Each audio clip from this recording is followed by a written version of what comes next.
ಮಹಿಷನ ಮರ್ದನ ಗೈದವಳೆ ಮೈಸೂರಿನ ಬೆಟ್ಟದೆ ನಿಂತವಳೆ ಶೂಲವನ್ನು ಹಿಡಿದು ನಿಂತ ಚಾಮುಂಡಿಯೇ ದುಷ್ಟರನ್ನು ಕೋಪಲೆ ಶಿಕ್ಷಿಸುವೆ ಭಕ್ತರನ್ನು ಪ್ರೀತಿಲಿ ರಕ್ಷಿಸುವೆ ಅಷ್ಟಮಿಯು ಆಯುಧ ಪೂಜೆ ನಿನಗೋಗಿಯೇ ಕಾಳಿಯೇ ಚಂಡಿ ಭೈರವಿ ನೀನೆ ಶೂಲಿನಿ ಅಂಬ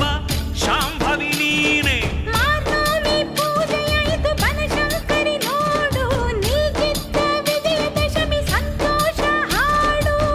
ದೇವಿಪುರ ಮಹಾಶಕ್ತಿ ತಾಯೇ ಕಾಪಾಡು